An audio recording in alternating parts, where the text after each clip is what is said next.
Sean bienvenidas mis criaturas de la noche a esta segunda parte del grabado en la casa de H.P. Lovecraft. En el video anterior nos quedamos en que nuestro visitante se había encontrado con una antigua casa y tras husmear en ella había encontrado un extraño y muy valioso libro de los viajeros del Congo. Así que empecemos, ya saben, apaguen las luces, colóquense sus audífonos y disfruten junto conmigo el grabado en la casa de H.P. Lovecraft, segunda parte.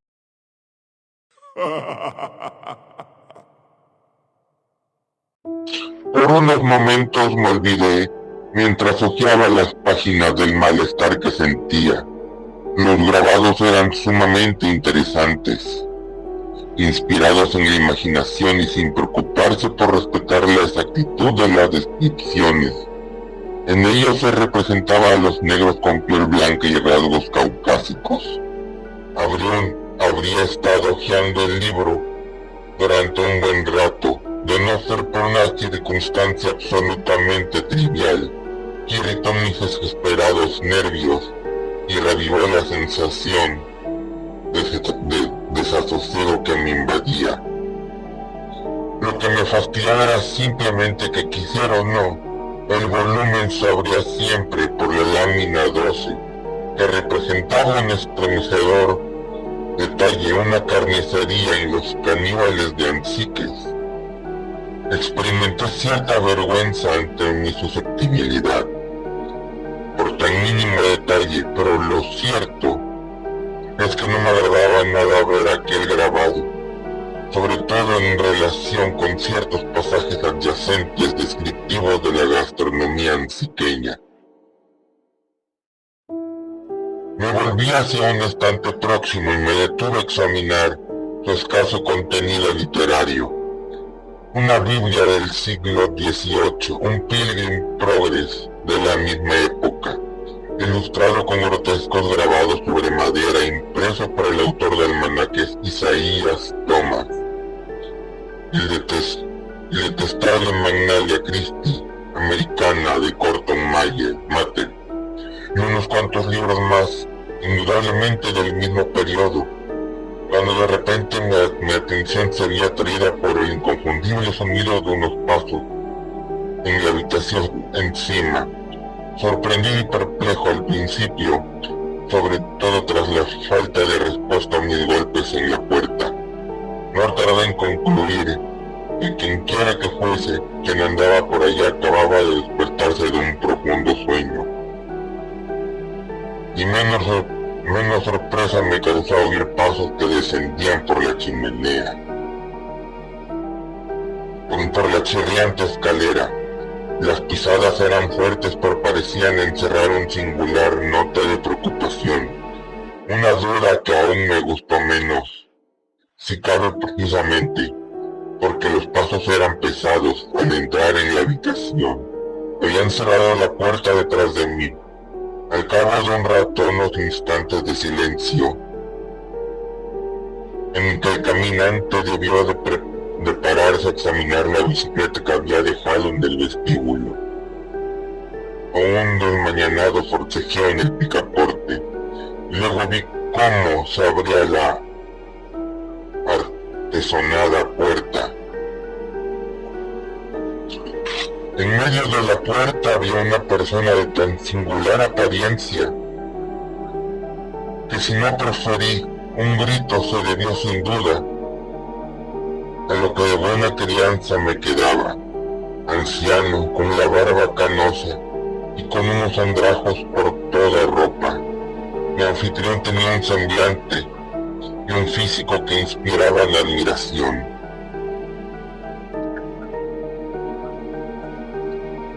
Y a la vez respeto. No tendría menos de 1,90 m de estatura, y a pesar de su aspecto,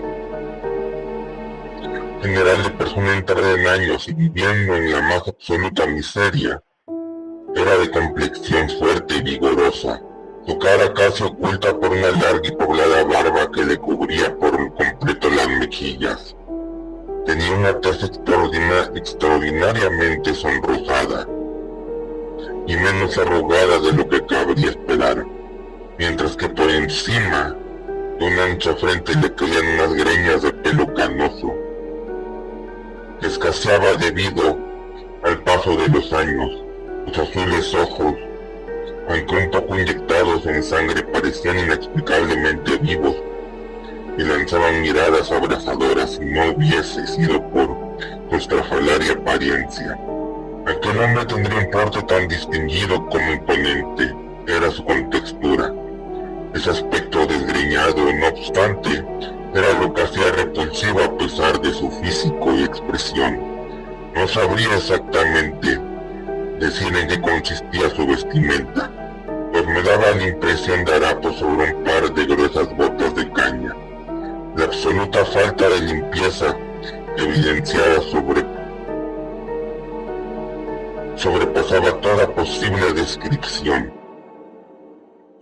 La apariencia de aquel hombre y el medio instintivo que inspiraba su citación en mí un sentimiento como de hostilidad, hasta el punto de casi estremecerme ante la sorpresa y sensación de siniestra incongruencia que me produjo al indicarme con la mano que tomara asiento y dirigiese a mí en un débil y modulada voz de lisonjero tono respetuoso y hospitalario.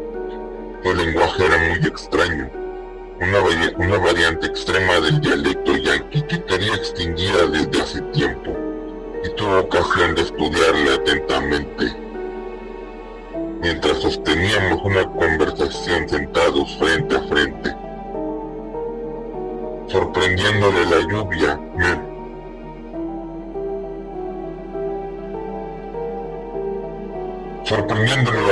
¿no? Me dijo a modo de saludo. Por fortuna, encontré cerca de la casa y orientóse por llegar hasta aquí. Presumo que estaba dormido, pues de lo contrario habría oído, ya que no soy joven y necesito dormir largas horas. Todos los días. ¿Viajar lejos? No transita mucha gente por este camino desde que suprimieron la diligencia Arkham. Le dije que me dirigía a Arkham y le presenté mis excusas por haber entrado tan bruscamente en su vivienda, tras de lo cual el anciano volvió a tomar la palabra. Alégrame verle, caballero. Apenas se ven caras nuevas por aquí. No tengo mucho con qué solazarme estos días. Presumo que es de Boston, ¿no? Nunca he estado allí, pero puedo distinguir un hombre de ciudad con solo verle. Fuimos un maestro para todo el distrito allá por el 84. Pero hubo de irse un buen día y nadie ha vuelto a oír hablar de él. Desde entonces, al llegar a este punto, el anciano emitió una especie de risa sofocada, y no me dio explicación alguna al inquirirle el motivo de la misma. Daba la impresión de estar de muy buen humor por tener las rarezas propias de un hombre de tan desastrada apariencia. Durante algún tiempo siguió hablando sin parar, como si encontrase un fabril complacencia en ello. Hasta me dio por preguntarle cómo había llegado a sus manos, tan raro como el Regnum Congo de Picafetta. No me había repuesto de la sorpresa que me produjo ver allí aquel libro. Me mostraron tanto renuente a hablar de él. Pero la curiosidad se impulsó sobre todos los difusos temores que había ido, apoderándome de mí la primera mirada que lancé a aquella casa. Para alivio mío la pregunta no resultó embarazosa, pues mi anciano anfitrión respondió de modo espontáneo y con harta facundia. ¡Oh! el libro africano. Cambiómelo el capitán Ebenezer Hall. Para algo muy allá por los 68, antes que muriera en la guerra. Algo había en el nombre de Ebenezer Hall, que me hizo levantar la vista al instante. Había encontrado a aquel hombre en mis trabajos genealógicos, pero no había logrado encontrar datos suyos desde los tiempos de la Revolución.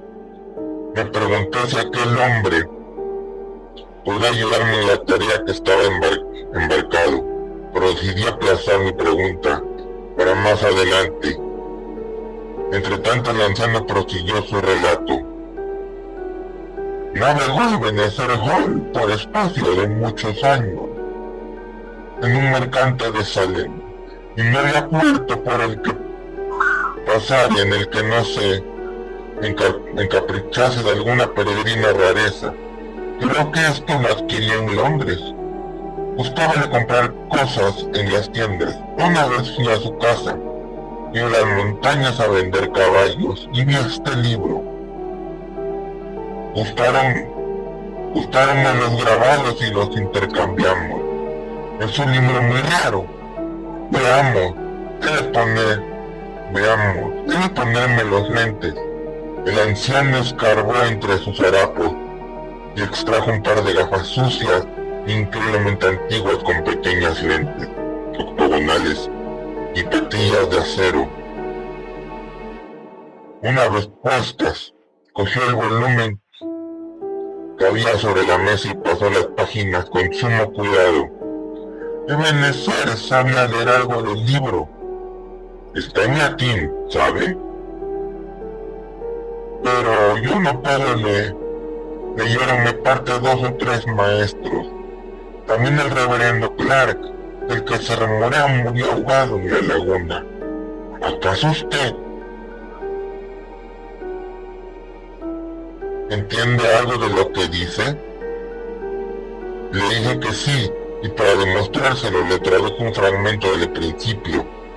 Si cometí errores, el anciano no era ningún doctor latinista para corregirme. Además parecía puerilmente encantado de mi versión inglesa.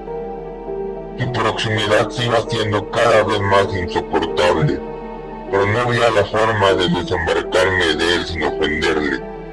Me causaba regocijo el pueril entusiasmo de aquel ignorante anciano por los grabados de un libro que no podía leer, y me preguntaba si podría siquiera leer los escasos libros en inglés que adornaban la habitación. Esa misma impresión de sencillez eliminó una gran parte de difusa aprehensión que hasta entonces había experimentado, y sonreí mientras mi anfitrión proseguía hablando. Extraño, cómo los grabados pueden hacerle a uno pensar. Tomemos por ejemplo este que hay aquí al comienzo. ¿Vieronse alguna vez árboles como estos, con tan grandes hojas colgando de las ramas? Y estos hombres no pueden ser negros. Pardíes, más bien parecen indios, aun cuando estén en África. Algunas de estas criaturas que se ven aquí, miren cual si monos fueren, o medio monos, medio hombres, pero jamás he oído que hubiese nada parecido. Y señaló con el dedo una fabulosa criatura, obra del artista, que podía describirse como una especie de dragón con la cabeza de un lagarto. Pero ahora les mostraré el mejor de todos. Veamos aquí. Hacia la mitad, el habla del anciano se volvió algo más pastosa, y sus ojos cobraron un brillo más resplandeciente, en tanto que sus desmañanadas manos, aunque parecían cada vez más torpes, desempeñaban a la perfección su misión. El libro se abría en parte por decisión propia.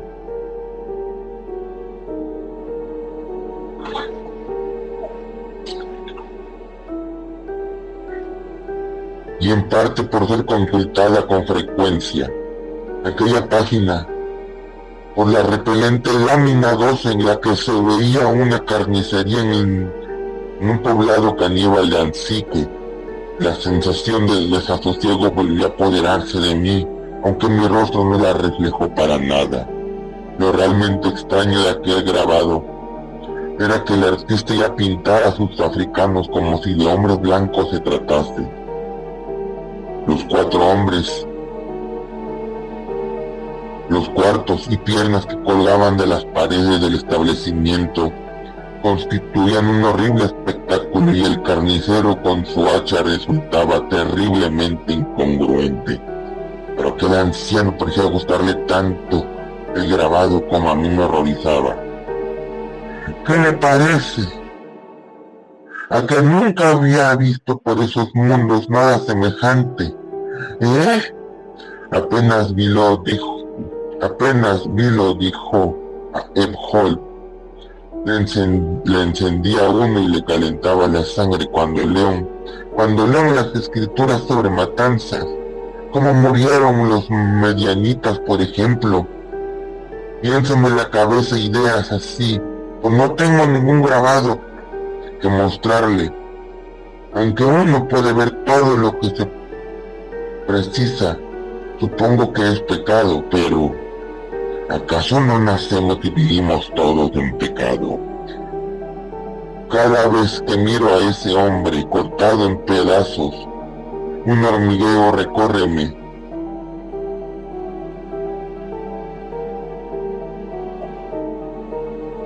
El cuerpo, no puedo quitar los ojos de encima suyo. ¿Ves cómo el carnicero cortó los pies de un hachazo?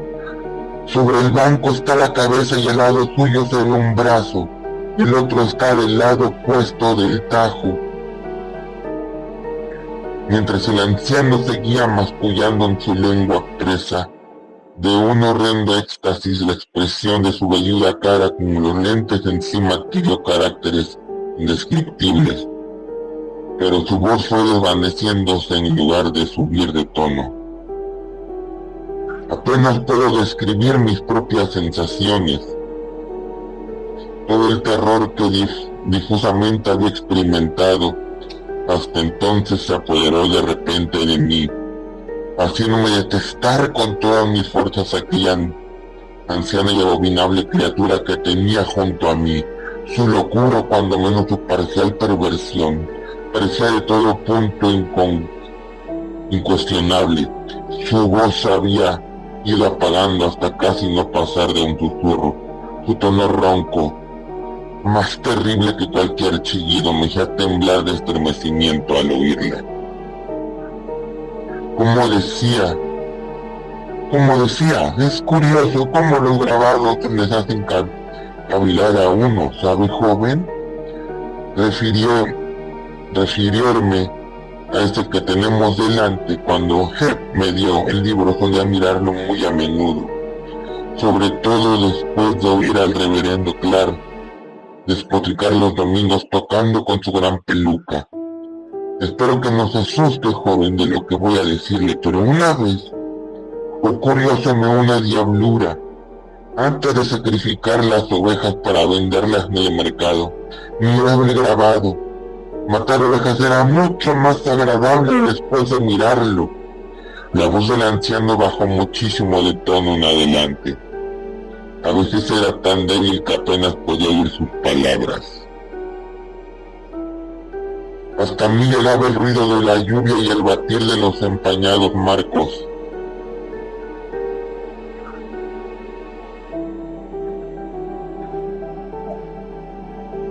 De la ventana, y de repente percibí el estruendo de un trueno cercano.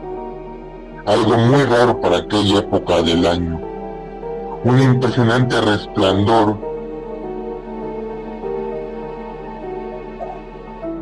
seguido de un fenomenal estrépito hizo estremecer hasta los cimientos de la endeble casa. Pero el anciano, que no cesaba de susurrar, parecía no advertir nada. Matar ovejas era mucho mejor agradable, pero usted ya sabe, no era tan agradable en verdad. Es extraño cómo llega uno a prendarse de un grabado. Por lo más sagrado, joven, no se lo diga a nadie. Pero júralo por Dios que el grabado empezaba a despertarme hambre de alimentos que no podía cultivar ni comprar. Pero no se me altere. ¿Le pasa algo? A fin de cuentas, no hice nada, preguntábame sencillamente. ¿Qué habría sucedido de haberle hecho? Dícese que la carne es buena para el cuerpo humano y que infunda una nueva vida.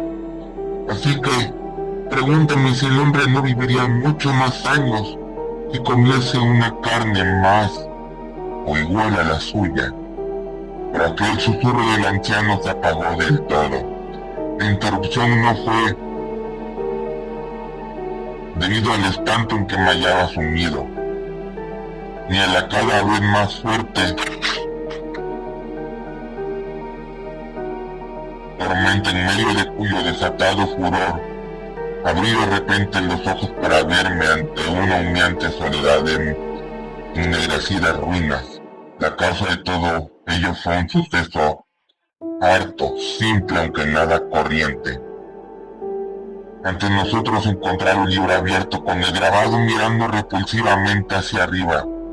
Al musitar el anciano las palabras más igual a la suya se oyó un golpecito, como de un chapoteo, y algo se dejó ver en el papel amarillento de aquel tomo, abierto del revés. En un principio pensé que sería alguna gota de lluvia procedente de una grieta en el tejado, pero la lluvia no es roja. En la carnicería de los caníbales de Anzique relucía pintorescamente una pequeña salpicadura de color rojo, añadiendo intensidad al ya de por sí espantoso grabado. Al verlo, el anciano dejó de susurrar, incluso antes de que mi horrorizada expresión me forzase a hacerlo. Al instante echó una mirada al piso de la habitación donde había salido una hora antes. Seguí la trayectoria de su mirada y vi justo encima de nosotros, mientras cayó la suelta del antiguo techo, una gran mancha irregular como de carmesí húmedo, que daba incluso la impresión de agrandarse cuando más se miraba. No grité, ni me moví un ápice de donde estaba, simplemente cerré los ojos.